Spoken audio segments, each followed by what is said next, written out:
Graças a Deus, meus irmãos, minhas irmãs, meus amigos, minhas amigas. Aqui estamos mais uma vez reunidos em mais uma bênção das nossas vidas, mais um dia. Já viram? Mais um dia que nós ultrapassamos na nossa vida, aqui, fisicamente, para ler aqui o Evangelho do dia de hoje, não é? O Evangelho diário. Depois, a seguir, irei falar sobre o que é espírita, o que é ser na realidade espírita, e depois dar aqui algum esclarecimento de algo que eu já falei em outras alturas, mas que vou tornar a falar, que é espíritos presos à terra, espíritos presos ao plano físico. Mas, primeiro que tudo, agradecer a Deus Pai Todo-Poderoso, a Jesus Divino e Amado Mestre, a sua Mãe, a Virgem Santíssima, Nossa Senhora de Fátima, de Aparecida, de Lourdes da Conceição, dos Remédios, das Dores, enfim, Maria, Mãe de Jesus, Nossa Mãe Celestial, que sempre nos guarda, protege e ilumina nos nossos lares, angústias, tristezas, nas nossas agonias, no nosso dia-a-dia, mesmo no nosso lar. Que maravilha, que bênção que nós temos, que bênção.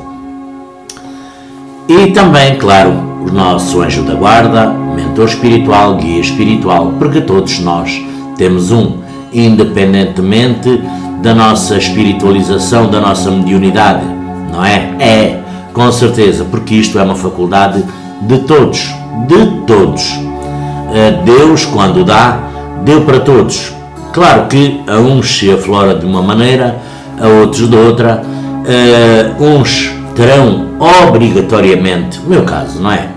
Obrigatoriamente que fazer uso das competências mediúnicas por por a melhoria na vida física. Essa é a realidade. Para eu estar bem fisicamente, teremos que realmente fazer uso das competências que Deus nos deu. Uma delas, não é? Porque Deus nos deu a competência para amar, perdoar, para tudo. E nós muitas vezes odiamos, jogamos pedras e não ajudamos quem devemos. Mas isso vai na individualidade de cada um, não é? Com certeza. Então, para ler aqui o Evangelho de hoje, o Evangelho do dia de hoje.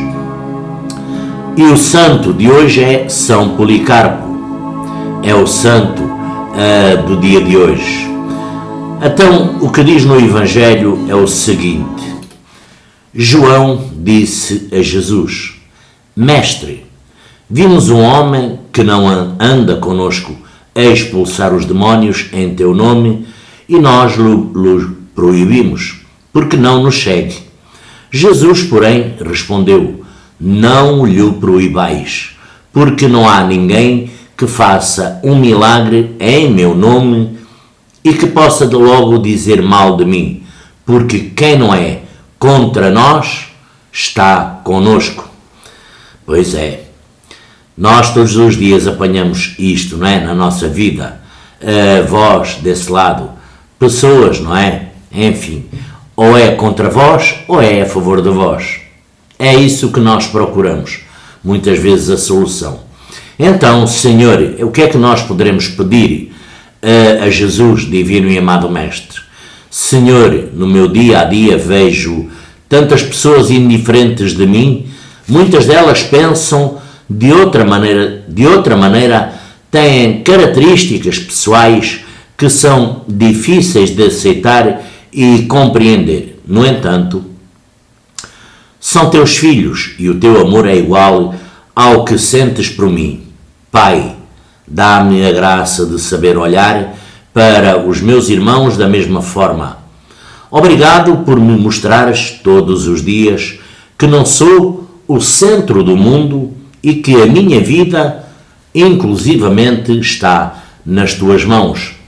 Porque, na realidade, nós não mandamos na nossa vida em nada, não comandamos a nossa vida é nada. Então, imitemos. Nós aqui hoje temos essa oportunidade, porque estamos aqui fisicamente. Imitemos a vastidão, a grandiosidade do amor do próprio Jesus, que é o modelo supremo de amor pela humanidade, pelas raças, pelos povos, dogmas. É certo que a esposa de Cristo é só a Igreja. Contudo, o amor do divino esposo, que é Jesus, é tão vasto que a ninguém a exclui e na sua esposa abraça todo o género humano. Porque o Salvador derramou o seu sangue na cruz, no Calvário, para reconciliar com Deus todo o ser físico, de todas as nações, de todas as tribos, de todas as religiões, nações, povos e, inclusivamente, na nossa ignorância, na nossa ignorância, para nos unir num só corpo. Por conseguinte, o verdadeiro amor a Jesus exige não só que sejamos todos o mesmo corpo e membros uns dos outros, cheios de mútua solicitude, membros que se alegram com os que se alegram e sofrem com os que sofrem, mas que também nos outros homens, ainda não incorporados conosco na mesma sintonia, na mesma religião, no mesmo padrão energético, vibratório ou crença, ou até na fé, mas que cada um de nós reconheçamos que somos irmãos de Jesus. Jesus, divino e amado Mestre, Jesus Cristo, segundo a carne. Somos desta forma chamados, como nós, à mesma salvação eterna. É verdade que hoje não faltam, é um grande mal, os que vão exaltando a rivalidade, o ódio, o rancor, como coisas que elevam e escondem a dignidade e o valor do homem, da mulher ou do ser físico, não é? Nas mais variadas frentes das dificuldades. Nós, na nossa individualidade, porém, que magoados, vemos os funestos frutos de tal doutrina, independentemente da que se encontram muitas vezes, mas sigamos o nosso grandioso Mestre, o nosso grandioso Rei pacífico, que nos ensinou a amar os que não são da mesma nação, os que não são da mesma raça que nós, e até os nossos inimigos. Nós, fisicamente, individualmente, compenetrados dos suavíssimos sentimentos do apóstolo, porque ele foi um apóstolo dos gentios, com ele possamos alegrar-nos com o comprimento, a largura, a sublimidade e a profundeza da caridade de Cristo, que nem na diversidade das nacionalidades ou de costumes pode quebrar, nem sequer a vastidão imensa do oceano diminuir, nem as guerras, justas ou injustas, poderão arrefecer esse nosso ânimo para Jesus, divino e amado Mestre. E este áudio, porque isto é áudio, não é? É escutado por muita gente espírita, não é?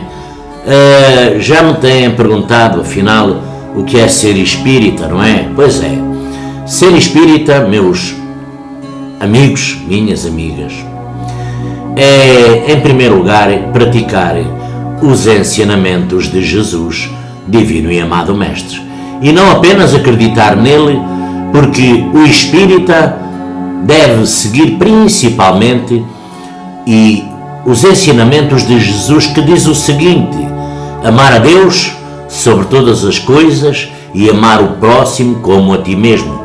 Não é desta forma? Pois é.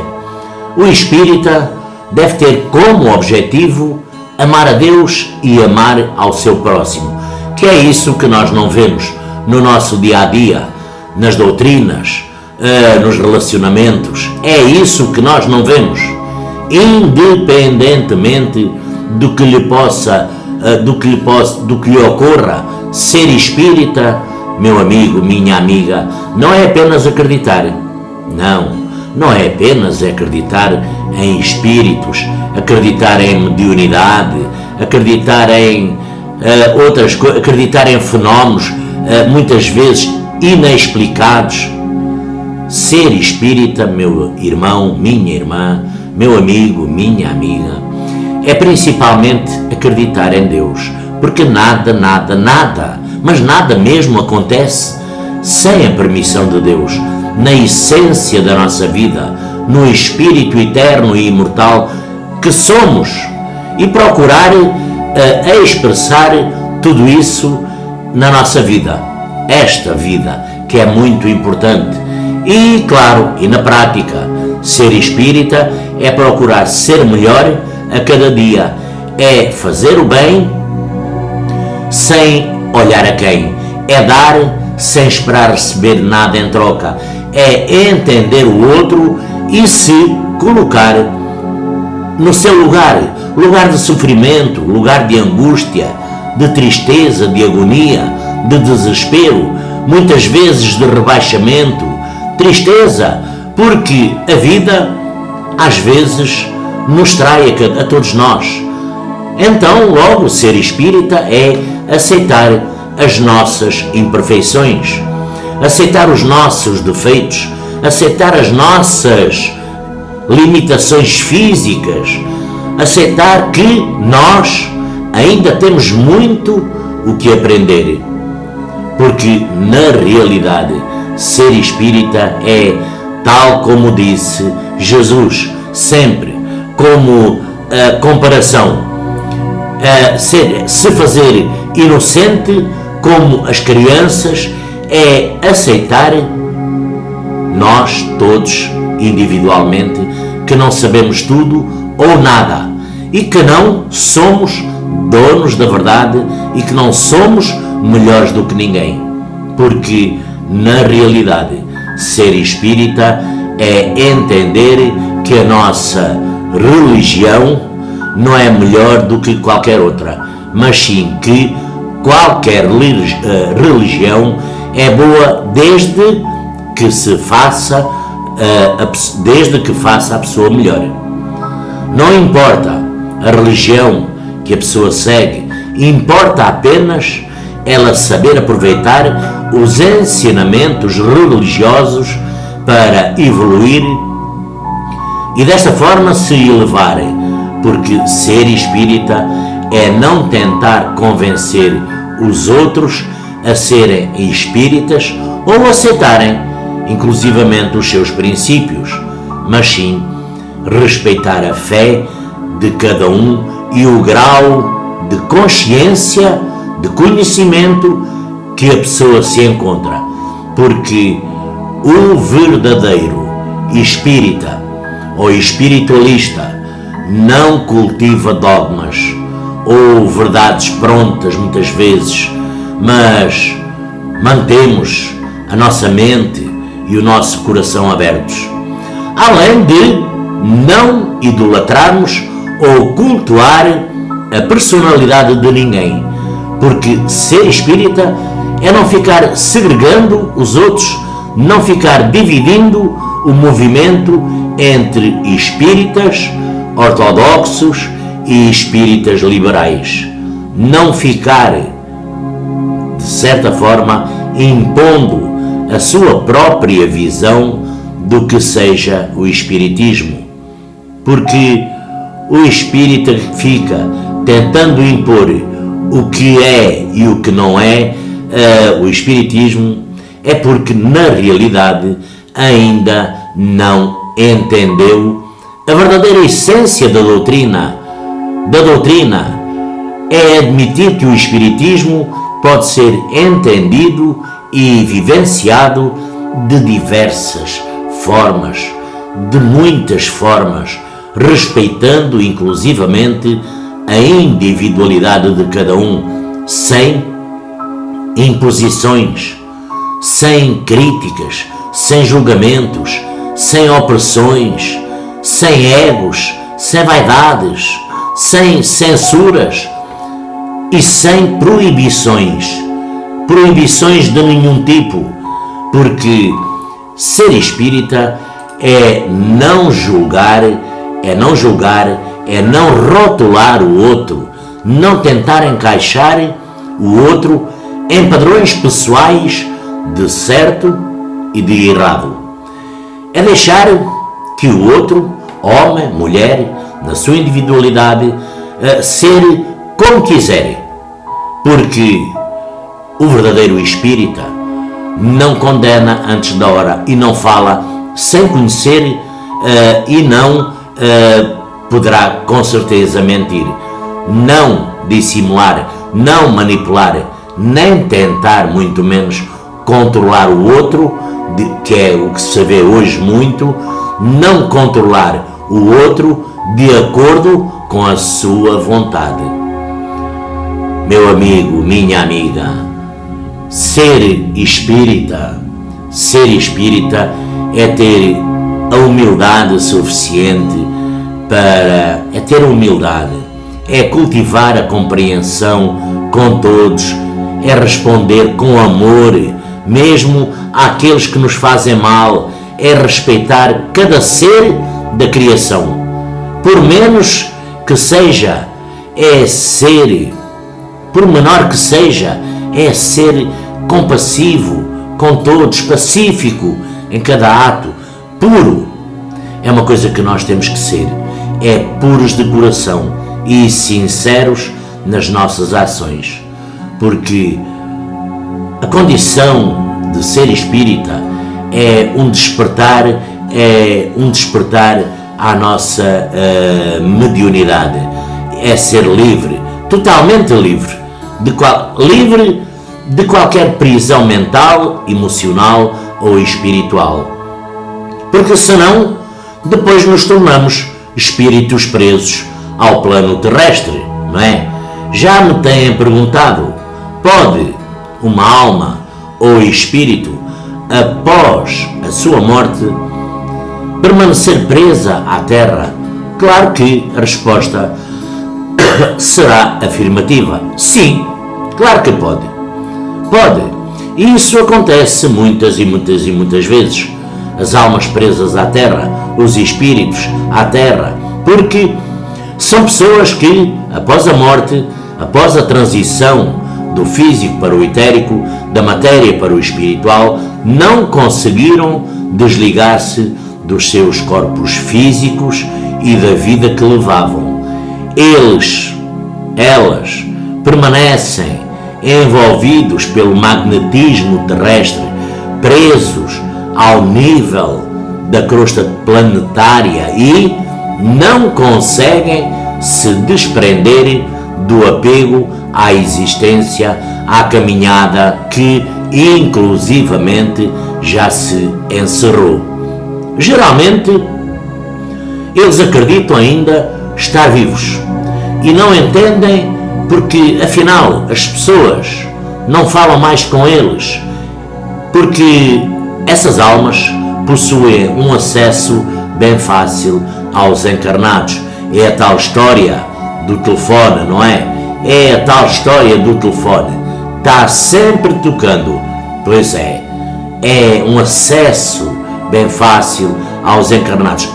Deles para nós, de nós para eles, aí o caso muda de figura. E podem mesmo, com certeza, se ligar psiquicamente a cada um de nós, dependendo, claro, da nossa condição espiritual. Com isso, eles atrasam, com certeza, a sua entrada nos planos mais subtis ou espirituais, numa dimensão, como disse Jesus, na casa do meu Pai existem muitas moradas. Então permanecem num estado de perturbação e sofrimento. Quando o corpo é reclamado pelo sepulcro, vamos lá, o espírito volta à pátria de origem, à nossa origem, à nossa família espiritual. Ou não. E como a própria natureza, como a lei divina não dá saltos, as almas que alimentam aspirações puramente terrestres continuam com certeza no âmbito do mundo físico, embora sem o revestimento do corpo carnal, ou seja, a matéria. Será, desta forma, possível a alma evoluir nesse estado de prisão, porque está num estado aprisionado, num estado de consciência. É verdade, meus amigos, minhas amigas, a evolução encontra-se na realidade em todos os estados e condições, como inclusivamente está citado no Livro dos Espíritos. Não me lembrando agora aqui da pergunta, mas está vindo-me agora aqui ao momento o Livro dos Espíritos, em todos os estados e condições, mas pode-se dizer que ela é insignificante quando a alma está presa à terra, porque o ser desencarnado atrasa muito o seu desenvolvimento espiritual, fica quase que, vamos lá, estagnado. É como se ele ficasse congelado ou cristalizado dentro dos parâmetros da própria mente e comportamentos. Nesse sentido, eles, espíritos, tendem a repetir os padrões da última personalidade e também do momento da transição. Por exemplo, um rapaz morre num acidente de carro e fica chamando pelos seus pais. Ele pode ficar invocando a presença dos pais por períodos bem longos, anos, sabem? Longos anos. Porquê? Sem perceber que sofreu um acidente e que não possui mais corpo físico. Também contribui consideravelmente para a prisão no plano da Terra, no mundo físico. Uma morte rápida, trágica, onde a alma, a consciência, o espírito não tem tempo de absorver, de perceber o que ocorreu e pode, desta forma, ficar confusa com o impacto da súbita transição. Aqui podemos nos interrogar, mas afinal, o que uma alma faz quando fica presa à terra? Pois é. Aqui tem um grande problema. Algumas vezes ela tenta realizar as mesmas atividades de quando estava encarnada.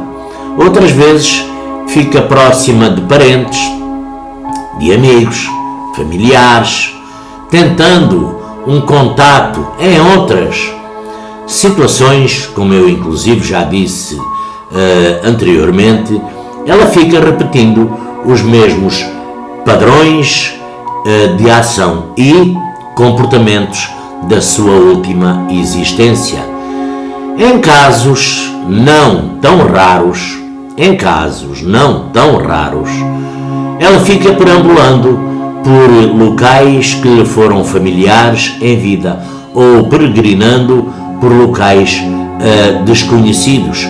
Quando isso acontece ou ocorre, na maioria das vezes, ela acaba se conectando muitas vezes com um espírito encarnado e, sabem que mais, participa dos vossos prazeres e da vossa vida, sem que nós fisicamente se dê conta, porque o encarnado, o espírito encarnado, nós estamos fora do padrão energético vibratório positivo.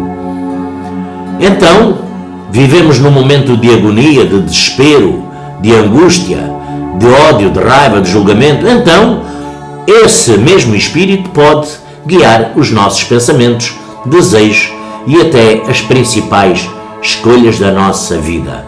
Porém, aqui o mais grave, que eu sempre cito e inclusivamente falo, não é?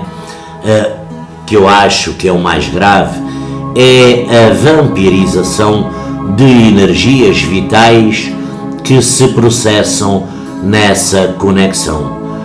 A conexão psíquica entre ambos, porque a alma presa à Terra necessita da vitalidade de pessoas físicas para se manter no nível da crosta terrestre. Na maioria das vezes, suga as energias sem sequer perceber o prejuízo que lhes está causando. Posso até enumerar um outro motivo da alma, do espírito permanecer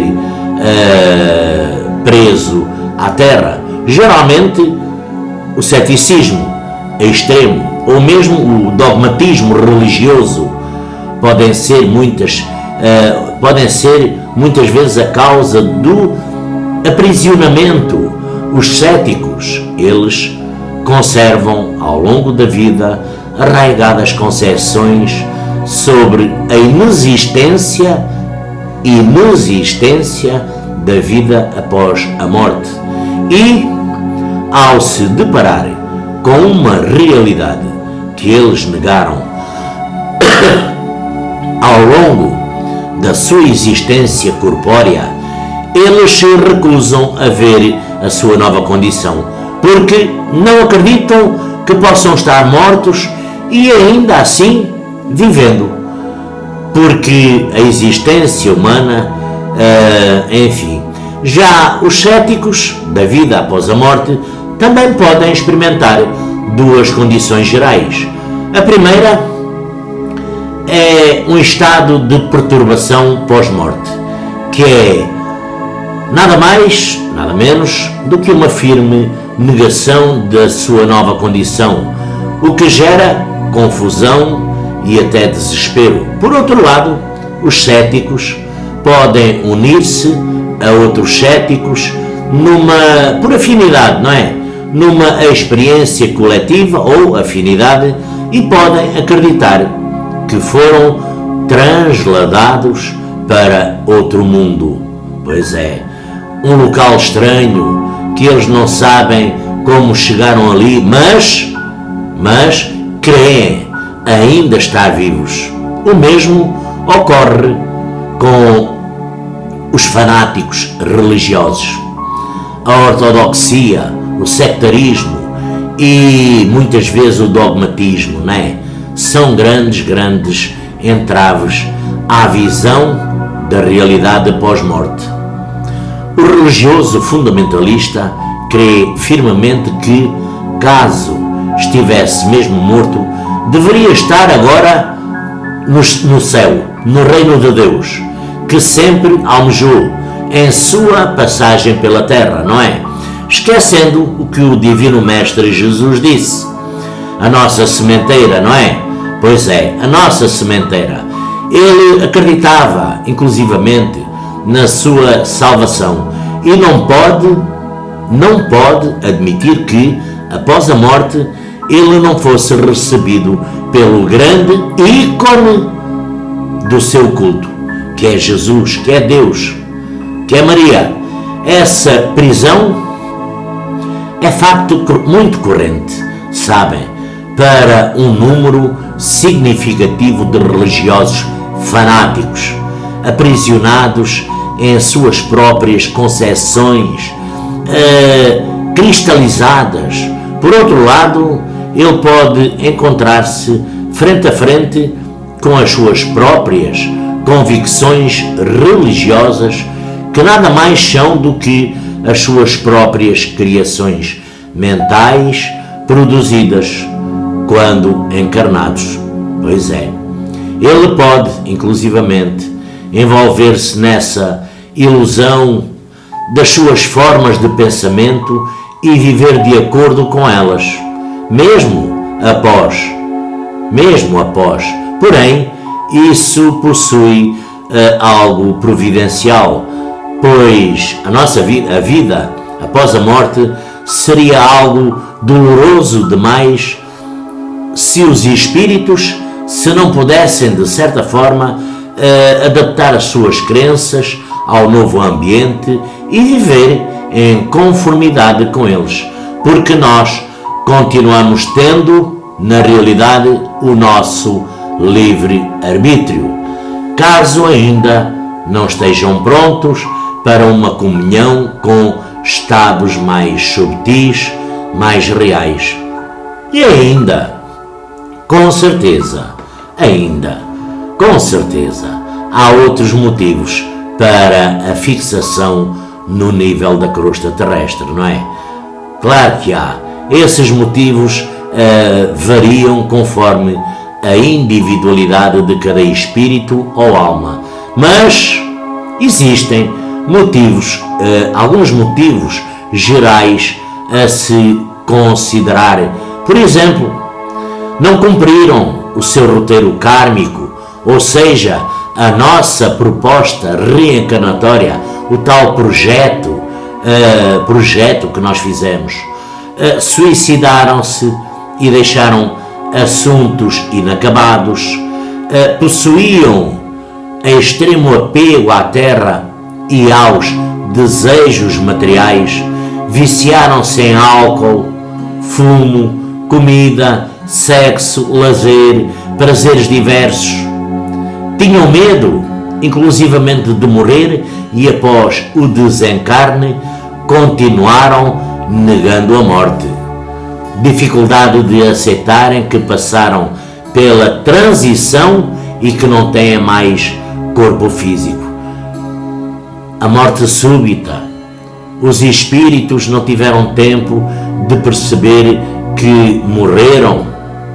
O ódio, a vingança, algum desafeto, o apego a entes queridos ou a pessoas próximas, o ceticismo fortemente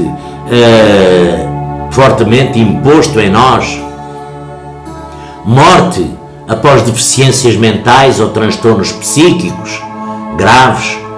O que dizer então sobre as histórias sobre espíritos aprisionados em locais específicos, não é? Como todos já ouviram falar, essas histórias poderão ser reais. Essas histórias poderão não passar de contos de fadas? Pois é.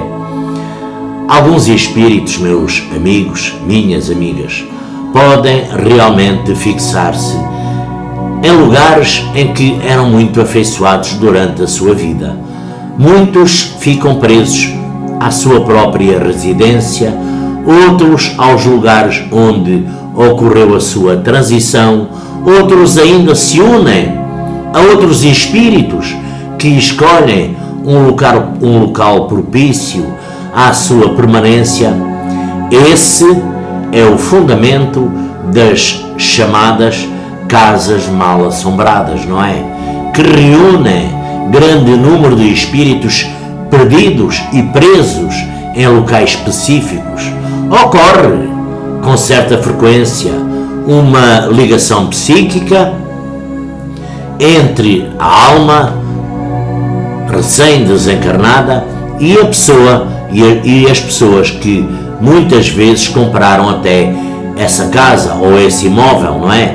Onde esse espírito passou a maior parte da sua vida. Aqui temos uma conclusão. Eu disse aqui mais atrás que uma alma pode ficar presa à terra em decorrência do ódio e desafetos, não é? Com certeza. Eu vou explicar melhor. Enquanto o ódio aprisiona, não é? Como todos nós sabemos, não é?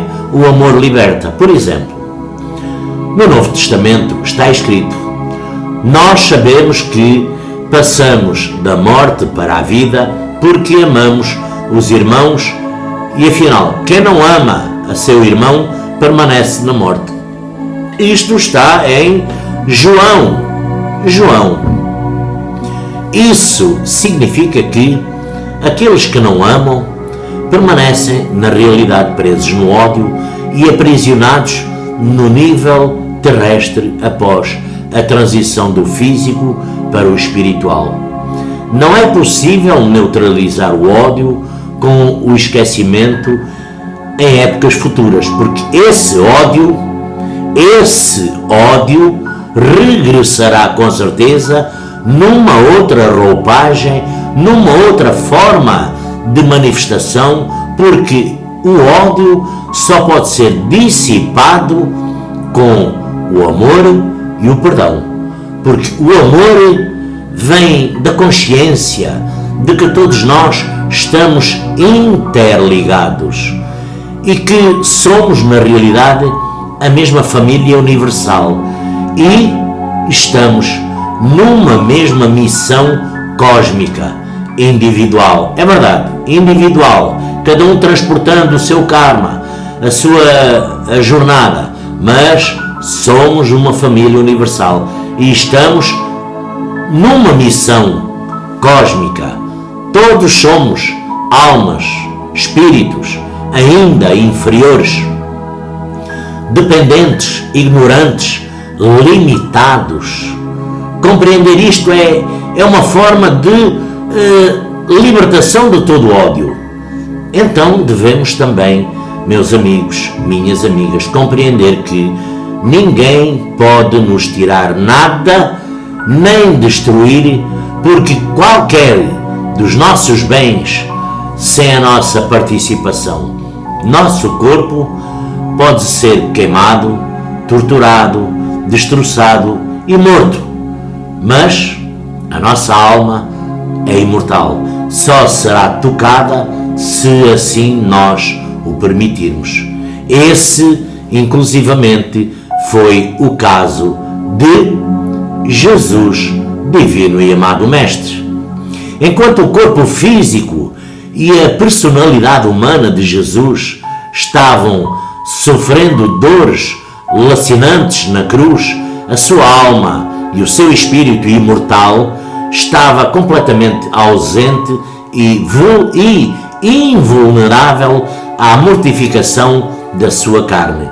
Ele assistia tudo do lado de fora, sem se envolver no sofrimento que lhe estava destinado na altura.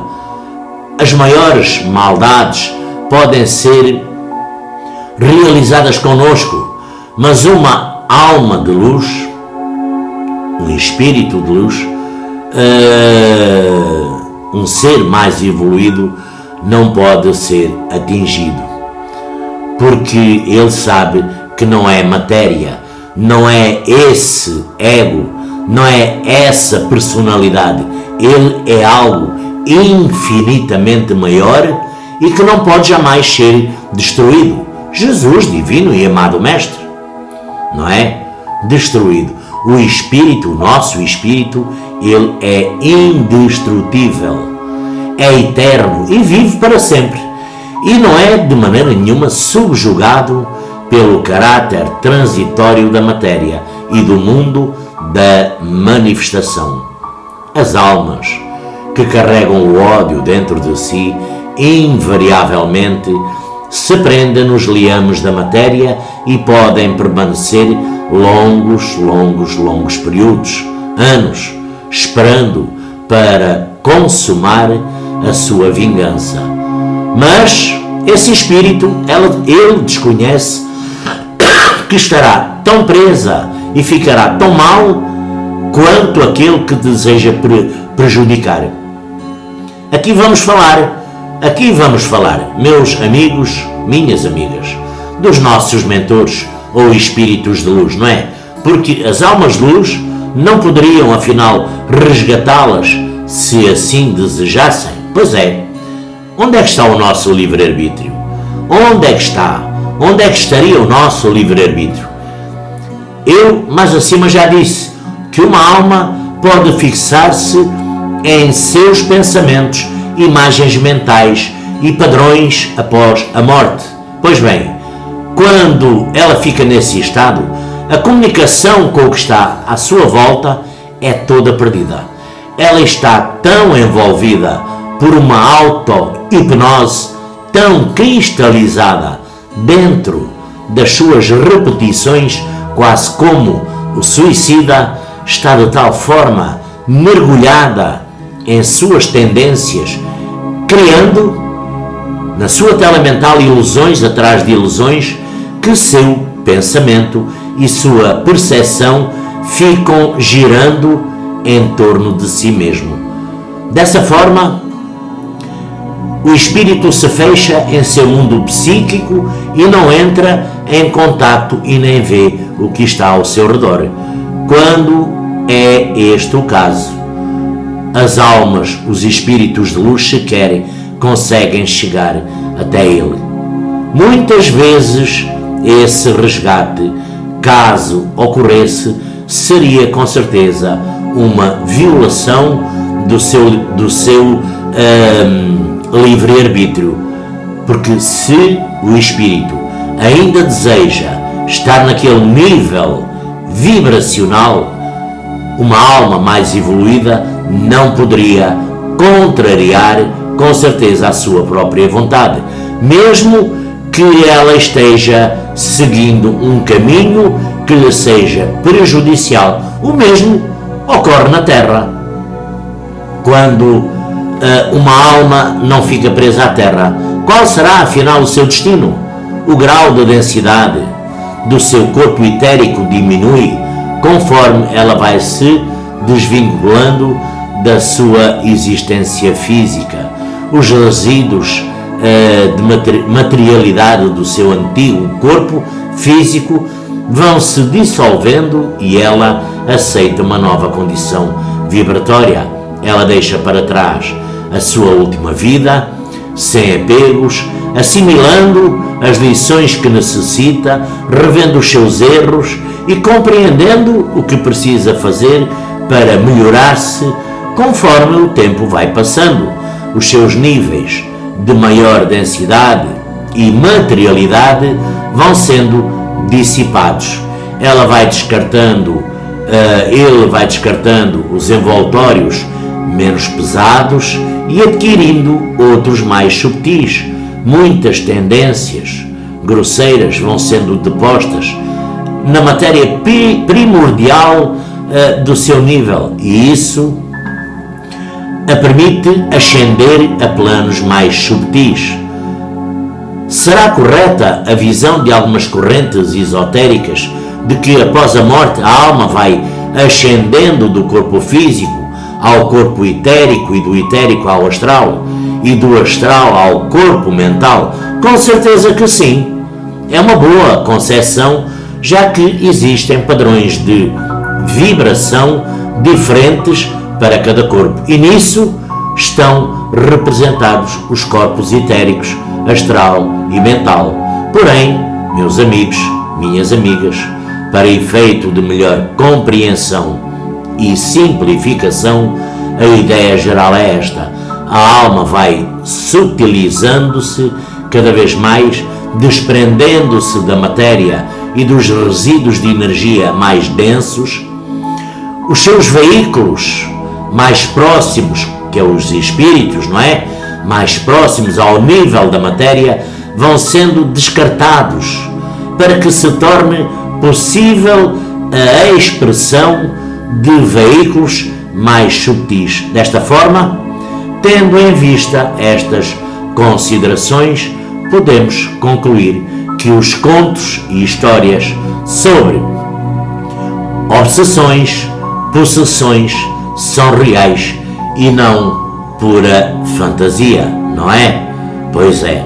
É por isso que nós temos que sempre orar e vigiar, atender a muita gente que se diz espiritualizada, não é? Mediunicamente. Temos que sempre, todos os dias temos a oportunidade de atender dos mais variados casos, situações e condições. Ajudar, não é piorar, tá? Não é piorar, não é nós segurarmos o que quer que seja, porque nós, como eu disse, nós somos falhas, nós não sabemos nada, nós somos estamos na rota, no caminho da perfeição. Estamos na escola do aprendizado. Meus amigos, minhas amigas, meus irmãos, minhas irmãs, a todos eu desejo uma linda e abençoada noite e que Jesus, divino e amado Mestre, a Virgem Santíssima, os abençoe e ilumine os vossos lares, caminhos, que os nossos mentores, guias espirituais, anjos da guarda, nos protejam, guardem, hoje, amanhã e sempre, desejando a todos uma linda e abençoada noite, não é? Que maravilha, que bênção, mais um dia, no fim, se passou, não é? Será que nós amanhã estamos aqui? Pois é, ora venha como nós somos tão pequenos que não sabemos se estamos cá amanhã. Hein? A todos desejo boa sorte e graças a Deus por esta rica e feliz oportunidade. Graças a Deus.